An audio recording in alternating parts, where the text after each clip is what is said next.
how to build your professional network and how to use LinkedIn. And as I have informed you, this section will be recorded. I hope you are totally okay with it. If you are. All right, that's great. That's great. So it's already 15 o'clock. So do you mind if I ask you to introduce yourself and your company as a starting point? Sure. I could show you some slides as an intro.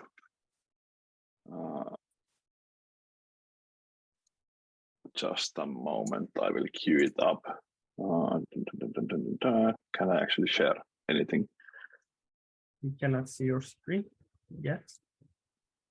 I guess I need sharing. Yeah, you need to be assigned as co-host. Yes.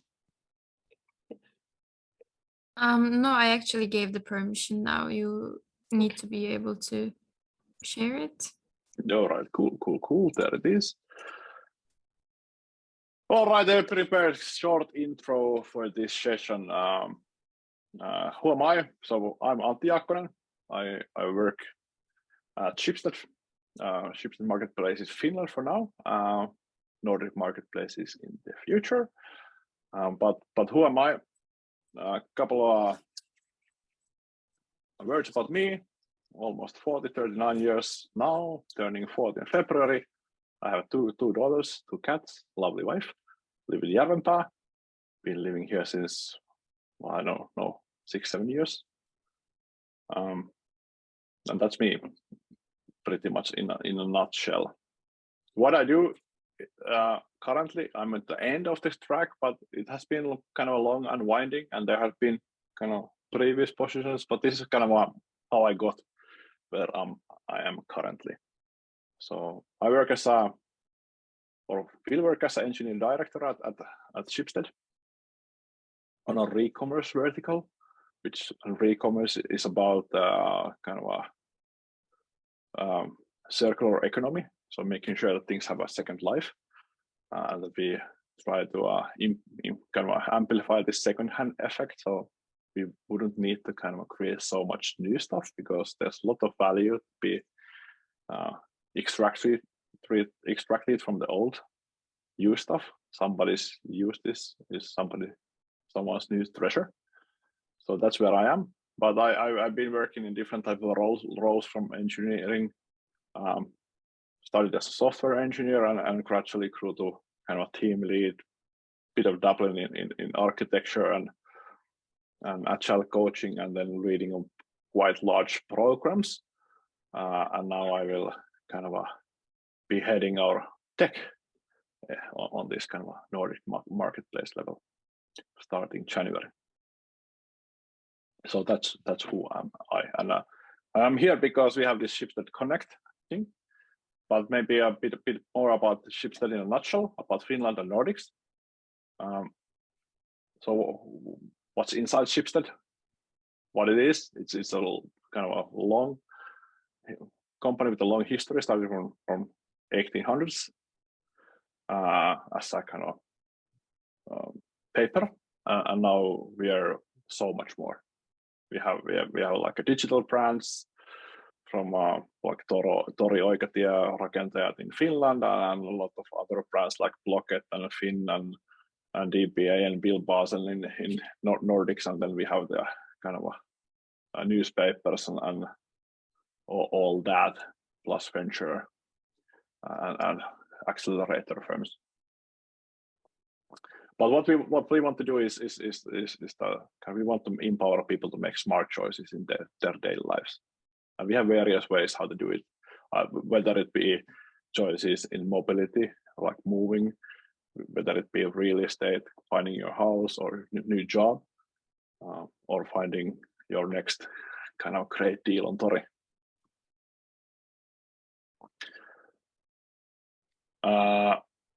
Something about our Finnish marketplaces is that, yes, I guess Tori, everybody knows that, even some doom scroll their whole days on it. There's always something to be found, and we do get quite many visitors in Finnish scale. and then we get even more visits each month, like over 50 million visits. And why I'm here is that we kind of connected with Honor through our Schibsted Connect student mentorship program. It's like this yearly thing that we run. It runs for 6 months. And it's where we kind of Schibstedians offer our skills, talents, knowledge in service of kind of young professionals. Then we have other things to kind of spice up the student life. We have a student newsletter you can find from this QR code if you kind of get that with your mobile phone, and we have also this kind of talent network coming up soon. So you definitely should follow us in social media.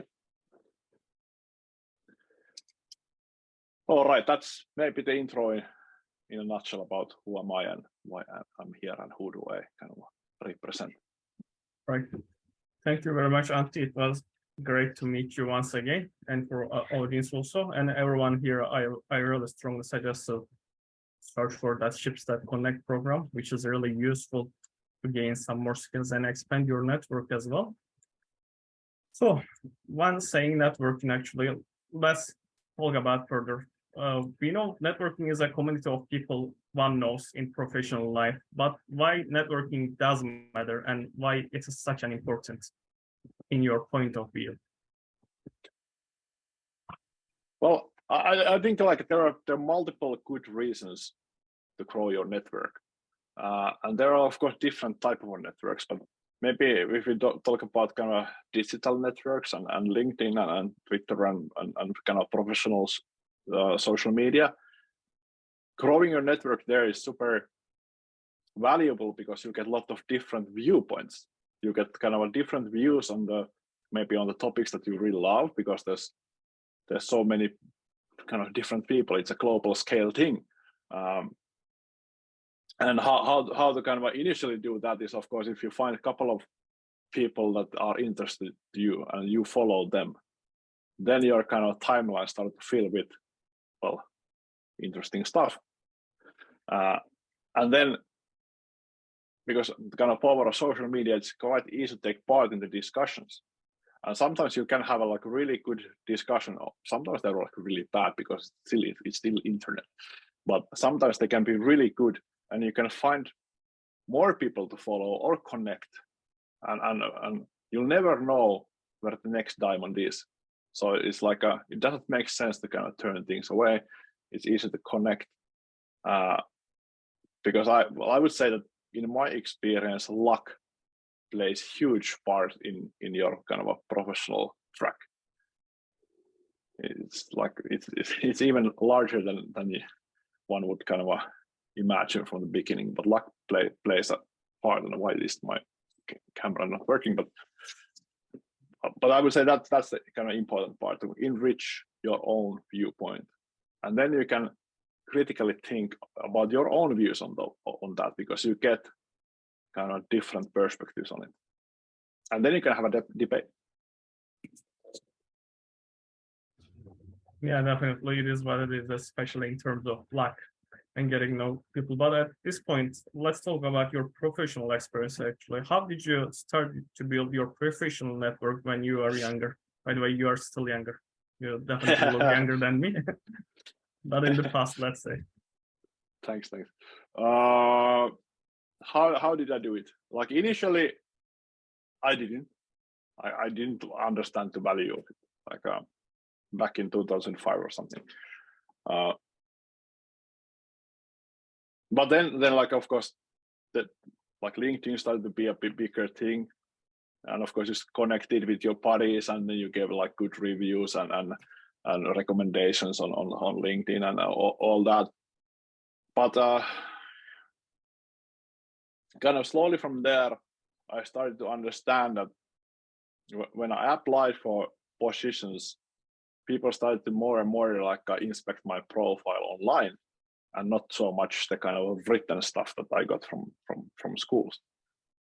And you got people kind of looking into your profile, and then they started sending you messages. And sometimes they there's like really bad kind of robotic messages that are you interested about this position that doesn't match your own profile at all. But anyways, that started to be kind of a source of interest, and I started to realize that, hey, actually, if I put energy on this, growing the kind of a width and breadth of my network, more people are likely to find me. And if I write something interesting, more people are probably likely to react to that. So it has, I have found more than one kind of job from versus LinkedIn that I didn't apply for, but I was contacted to my profile somehow becoming visible for the people that are making these decisions or for looking the right candidate. So yeah, of course, definitely in a kind of beginning, because there's so little, if you just started out, the goal, you need to do a lot of work on improving it and maybe doing like kind of fake it until you make it a bit. Don't lie too bad much. Lying is always bad, but you kind of need to be a bit of a creative first interest level there. But I would say that you find interesting people, even though if they don't in the first connection lead to anything like, but they might later, because then they know maybe your face, they maybe remember your profile, and maybe you get kind of directly approached afterwards if they're looking for some other thing, other roles and such. That's at least kind of my initial sense, kind of Thank you. 2 cents about that topic. So as I understand, actually, you say that you haven't invested enough time when you are younger expanding or building your network, but you definitely suggest once, and I am just checking our attendance list, most of majority are students influence, so they have time and opportunity for it, and you definitely suggest you use that opportunity and time. Yeah. But you have mentioned some digital tools during this process to expand the opportunities and to new people, but what about the other tools or other opportunities to expand network? What would you suggest to us? Yeah. Well, I would say that, especially kind of pre-COVID times, meetups, there were a lot of very good, high quality meetups where you could meet people from the industry where you either are or the industry that you want to get into, or the areas where you want to learn. Those are super good places, like because people there are already in a kind of footing that they want to meet people. They want to kind of hear people's experiences from either their own domain or the adjacent domain. So those are really kind of nice places to create your network. And of course, kind of face-to-face connections are so much more powerful than the kind of faceless or the kind of virtual connections that you make online. So I would strongly suggest find a good meetup and go and check what they are all about. Or if you cannot find one, it's not that hard to kind of set up one for yourself. And it just first invite your buddies, and then you can kind of get the word out. But I know that there've been maybe less now, or at least they were away for quite some time. But I think they're coming back, and that's really good thing. So meetups, I would say, are really kind of a low barrier, because quite often they're free. Just do it. Limited spots maybe. So the meetup application, just download that and check what's available locally. But of course, then I would say that these kind of fairs or seminars or this type of things are of course also a good thing, but maybe the networking it takes a bit more there, because they're more kind of anonymous type of situations. Then you need to really approach people there, because quite often you see people coming from different companies, and for some reason people kind of tend to stick together. So it's kind of you need to do some extra work to get to talk with people about that. But I would say that start from the meetups there, so easy. Actually, from the things that you have mentioned, I understand. I guess that being interactive is the key. It's not possible to expand your network or to meet new people while you are in your room, actually, about hours in a day. So, but that brings actually being interactive, meeting new people definitely causes some challenges, or as everything in life. So what are the challenges can be faced during networking or while meeting new people, especially if we consider Finnish culture and lifestyle? So, and possible suggestions, please. What would you say on that? Finnish lifestyle, like going to cabin and staying there and not meeting people. You know the memes where Finns are queuing for the bus. There's like at least 5 meters. Like that's a joy that when COVID was over, people were like, now we can finally go to our like 5 meter safety distance instead of the 2 that was kind of mandated. Of course, there's a lot of these kind of stereotypes. But there's of course some truth on them, other than why they wouldn't be stereotypes. But I don't know. I would say that it's like a context dependent. So maybe if you want to kind of network with Finns, you kind of need. It's easier if the context already kind of is such that it expects people to you get approached and you probably meet new people and you have to talk. I would say that may be the one challenge, that it's sometimes it's hard to kind of breach the inner circle. I think a lot of Finns are very social, but you need to be on the inner circle. Otherwise, it's maybe sometimes a bit hard to kind of open up. But that's the kind of physical meeting more. It affects the kind of physical world. I think and then but luckily we also have the kind of digital world where we don't act like that. So that's not, at least, you know, we are as trollish people as everybody else in the internet. But I would say that, yeah, being kind of a respectful, open-minded is always a good thing.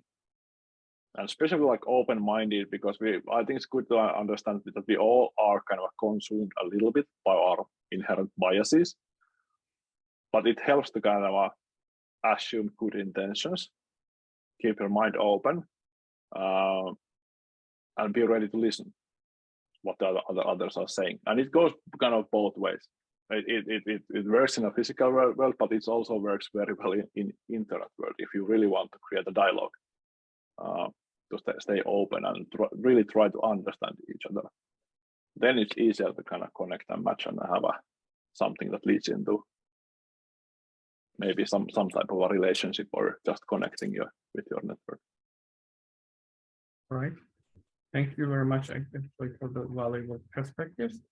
So let's talk about rumors. At this point, actually, I would like to I want to come up with top question. Generally, people say that Finnish employers are not so motivated to hire internationals. Is that true? And if it is, so I don't want to just complaining or putting blame on some community or let's say group of people.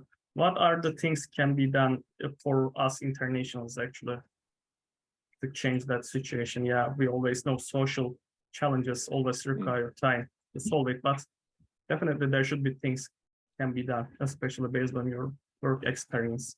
Yeah. Well, I would say that yes, there are kind of barriers in many of the companies. For some reason, can raise the kind of need to have like a Finnish language skills too high, because there are not. Well, of course, there are some roles where you need to be able to kind of communicate fluently with Finnish in kind of spoken and written formats.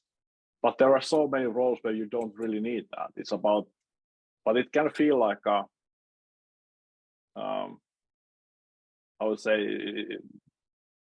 to change your company language or add more languages on it, or establish English as company language, it's kind of feel daunting. So I guess that's the kind of a rumor part of it. Many companies sometimes make it too hard. They're too strict about things that maybe are not really needed. But luckily, there are a lot of companies that don't really act according to this rumor. Schibsted as one. Our company language is English, and there's so many nationalities even in our Finnish office that it's kind of hard to count. Because it doesn't matter in the end where you kind of come from. It matters what's in your head and in your heart. Like if you have like this kind of growth mindset, you're keen to learn and you have the right attitude, and you kind of meet people at the kind of what is the right word in English, but the kind of eye level. That goes for a long way. So I would say that being authentic about yourself and not trying to play games, that is kind of a thing that kind of melt barriers. But of course, it makes sense to kind of ask very frankly about what is the kind of really the situation with Finnish language requirements, for instance, or are there like these kind of barriers that you might then hit eventually? Well, not eventually, hopefully anymore, but yeah, some of the rumors unfortunately are still out there, like in kind of more established or longer established companies. Sometimes it's hard to change the kind of big ship, but I would say that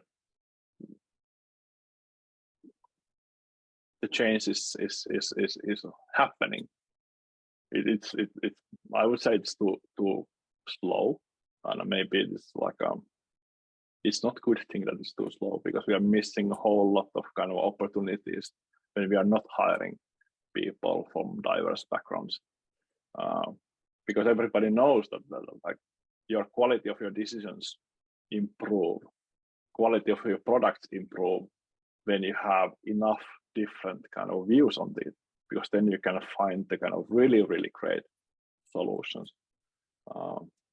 And the diversity should go above and beyond just like a gender diversity, because I think we are all humans here.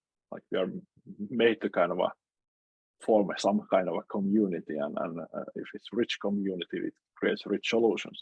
If it's like only Finnish males, then you will get Finnish male type of solution. But look what happened to Nokia. Yeah. Well, you are really experienced in your field as you worked in manager positions for so long, and your working environment is kind of diverse at Schibsted, as you just mentioned. So what would you suggest to an international to adapt Finnish working culture and working life, especially what kind of skills are needed? You have mentioned Finnish language as course, I guess, but what else? Yeah, maybe I'll share one slide again. I found this, actually I have to kind of give kudos to my manager Sana for finding this article again. It's a bit old already, and but the idea is that it is good to acknowledge that different cultures have different type of communication patterns, and depending on who are you interacting with, it's quite natural to fall back on the way that it's kind of your own culture, but that it has been kind of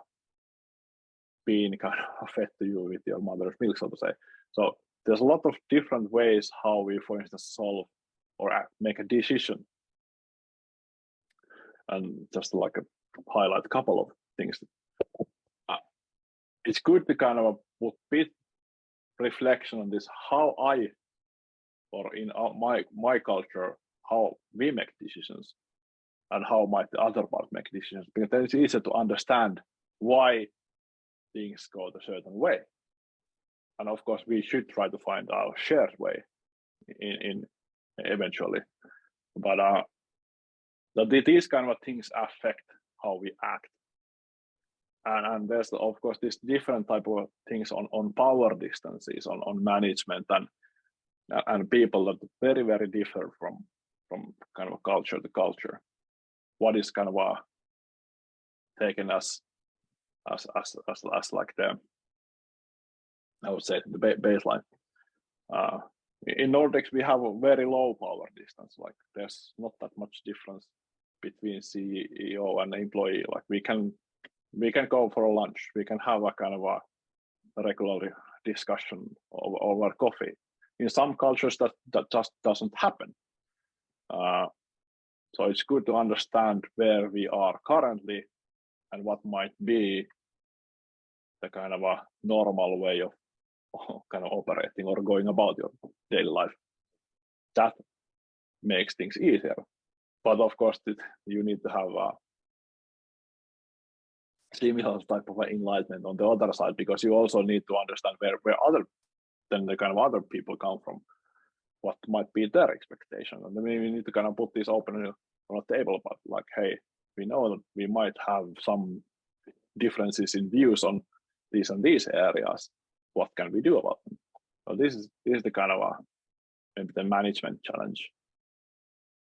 First, to kind of just recognize and acknowledge that yes, everybody comes from different place, and even in Finland, everybody comes from different place, because even though we might assume that because everybody is Finnish and they might like this level of education that they see this thing as exactly like this, but it's like folk consciousness effect.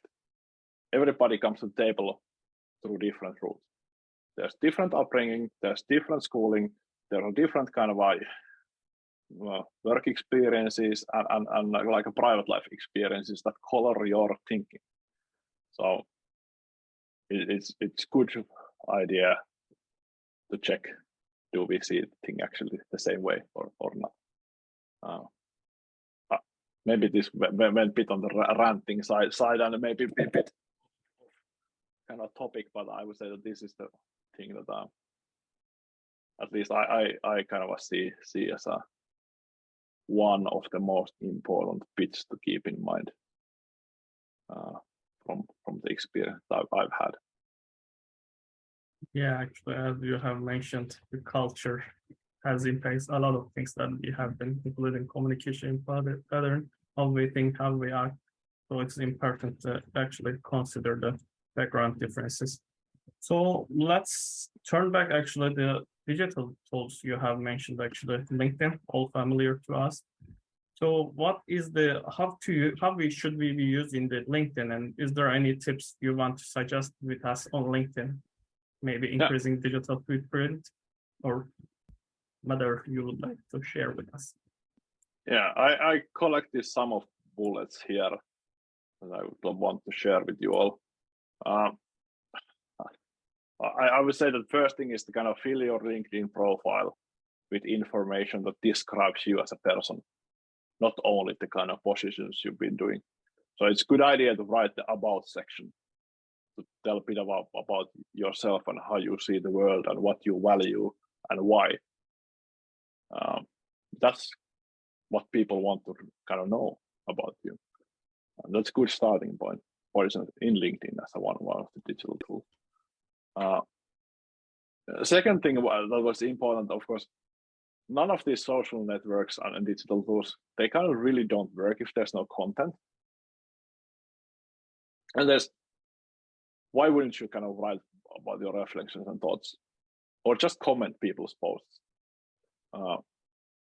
It's like a good exercise, because nobody's there to kind of, or many people are there to maybe judge you, but who cares? They're just internet people. But it's good exercise in writing and trying to kind of hone your communication skills, like how to drive the point home or how to reflect about some topic. It also can attract people to write interesting replies that you can kind of find people to extend your network, but it also kind of exercises your writing muscle and communication muscle. Then I would say that following the interesting people is good way to create or increase the value of your timeline. Maybe, I don't know, it used to work in Twitter. I think it's gone a bit maybe down the quality since the takeover. But no, at least my timeline is weird. Maybe people just have left. But anyways, quite often just follow people. It doesn't cost a penny, and then you get more interesting kind of content in your feed. Yeah, there was about of meetups. Good digital tools is the kind of meetup. Just use that. I think it's still the most prominent tool to find all the meetups happening in your local area. And it's super easy to set up your own meetup there and kind of handle the logistics and signups and all that. Then I would say kind of writing recommendations is a good thing, because of course you shouldn't write recommendations to just anyone, because you're writing it with your own name. So you need to really kind of find the selected few to recommend, because then you're recommending them on your own name, and it's the same as giving a recommendation to anyone. Maybe you should agree with whatever you write. But that's a good way to exchange favors with people that you know. Maybe you have worked with somebody, you did great project, it might be a great school project, and mention why and exchange the favor, because then you get this kind of a stamp of approvals, or they make your kind of a profile more reliable. So it's not just your writing, there's somebody backing up what you have written, and then they tell why. That's good way to kind of improve the profile. At least I always look the kind of recommendations. What has been said about this person? Because then you can kind of see if the story matches. And then they can went to the kind of interesting fairs and seminars to kind of find your viewpoints and such. But I would say that the kind of writing is super important, and commenting, especially in these digital tools. That's how you kind of find people that have done something similar. They might reply to you, or they might totally be against whatever you've written, but then that's a good way to kind of reflect your own viewpoint and maybe improve your next kind of idea. And then if sometimes you find like really interesting people just follow or to connect based on discussion. Sometimes they go for a very long time. Sometimes they might be just shit posting, but that happens. It's a kind of internet site. But that would be at least kind of my kind of initial things where to start. I try to do this. I've been a bit lazy on writing stuff on LinkedIn lately, but that's just because there has been so much going on. But every time that I've written kind of article or with a longer post, there has been kind of good discourse. So that's nice. And you always get these kind of people to then connect. Well, actually, you have mentioned really important points, and the most valuable one actually was LinkedIn is a great tool for networking and connecting with people, but only if you use it. So creating context and being active is another key in LinkedIn. So out of this scope, actually, is there any suggestion, comment that you would like to share with us on the life or professional life? Anything? Well, I think there was one quote. I don't know if this is really true, but it was something like that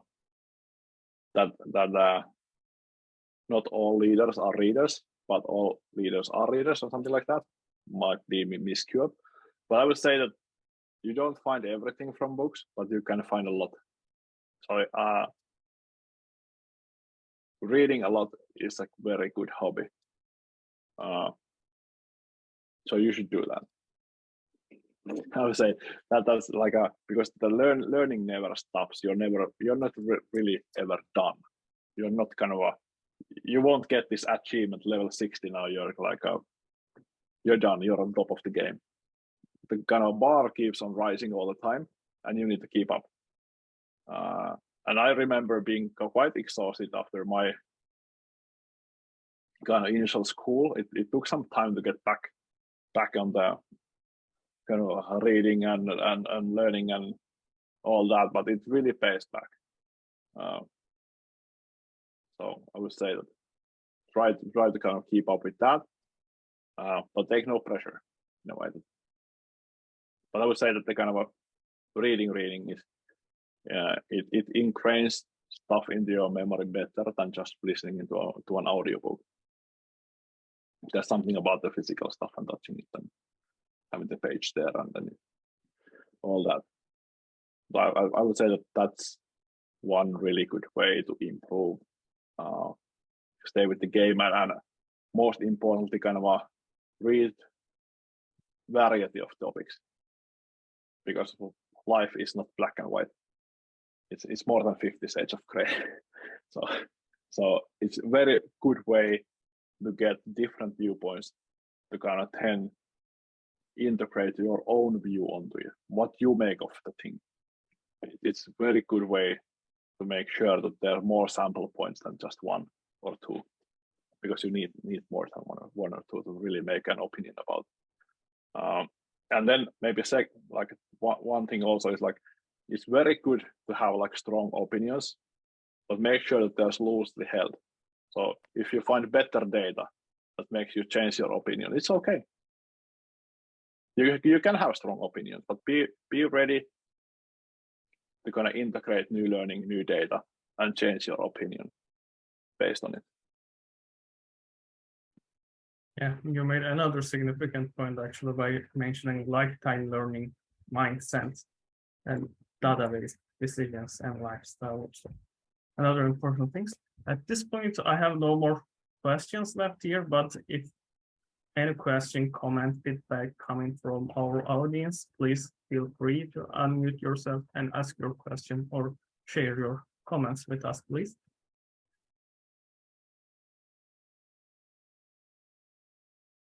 Yeah, you can ask me anything. I might answer anything, but Hello. I actually have a question. So you just mentioned earlier that actually there is some kind of change era in Finland going around regarding internationals and evolving them in companies, in different like jobs and corporates.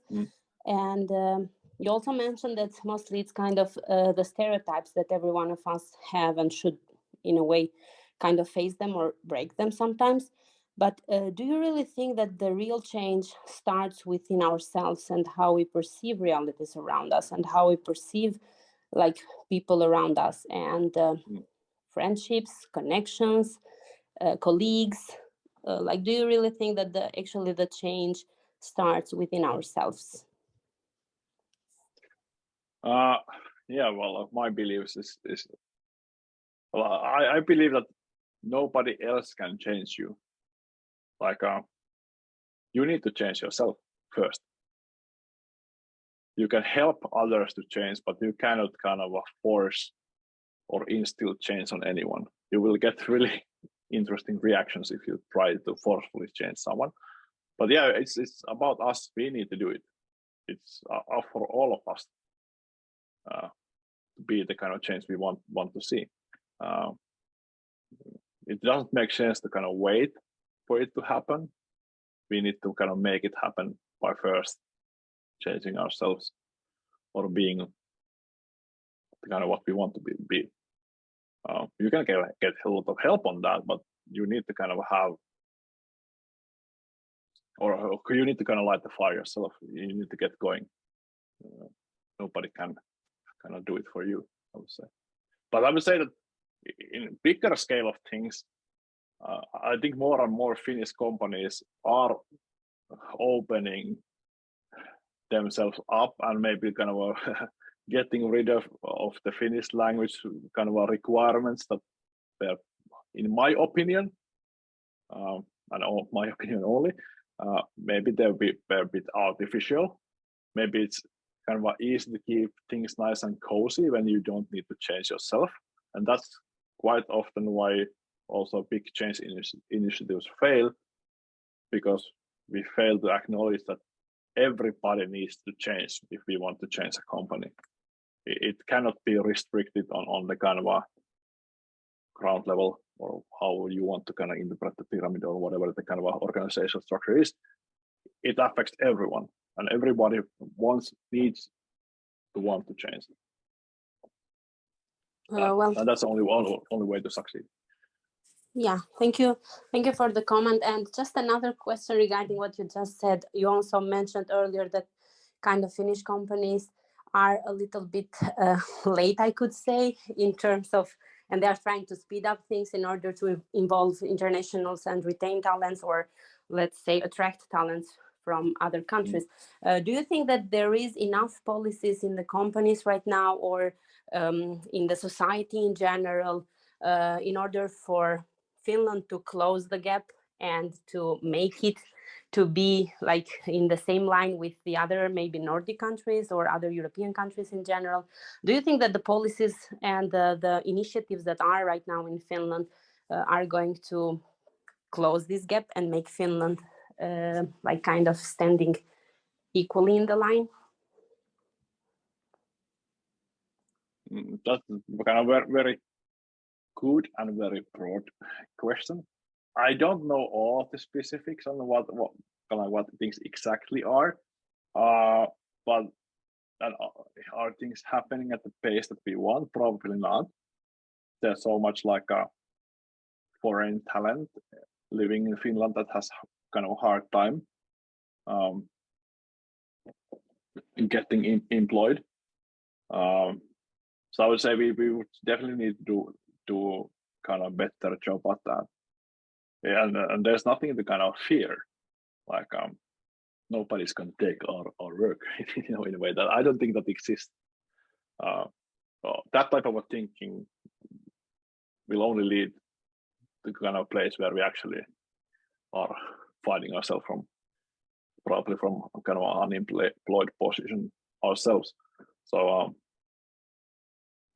I would definitely want to see more, but I really cannot answer like that question fully, because it's kind of a complex, multifaceted question. But in my opinion, I can say that yes, I think we could do a better job. Yeah, thank you for your comment. Yeah. Yes, we have another question at chat, actually. Do you want me to read it? Why Tori couldn't turn into dominant platform for all kind of trade taking place in Finland, from car sale to apartment rent?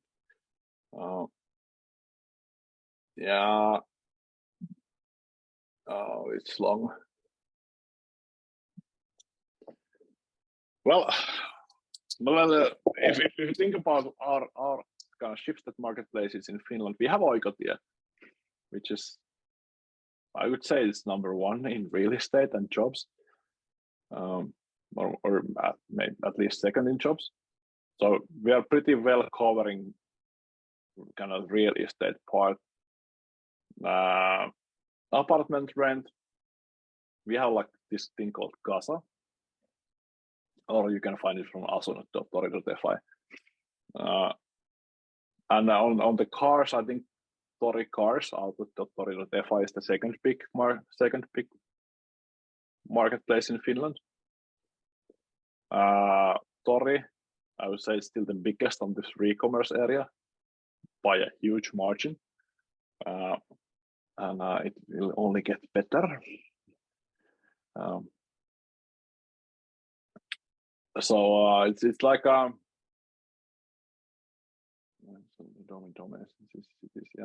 I think it's like it's hard to. It's a kind of constant challenge to be number one in every city, because a lot of these things that you kind of mentioned there, they rely on, of course, how would say, a relationship between people. At least the kind of professional part of real estate. you really need to kind of connect with the realtors and such. So it will take some time to kind of be number one in every city, but it's sometimes you need to kind of prioritize where you're going. But definitely we want to be number one in everything we do. We are not like we don't want to be the second best.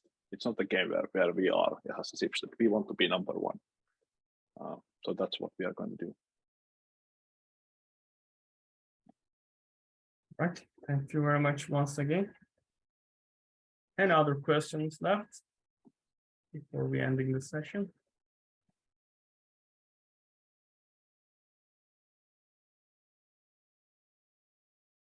Well, I guess in this type of silence means no. So thank you very much, Antti. It was a great pleasure to have you here and sharing all valuable ideas, comments, and tips with us. It was a great for us, and I am sure for our audience too. We have learned a lot from you.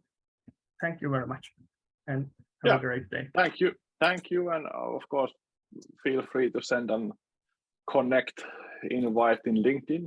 Happy to do that,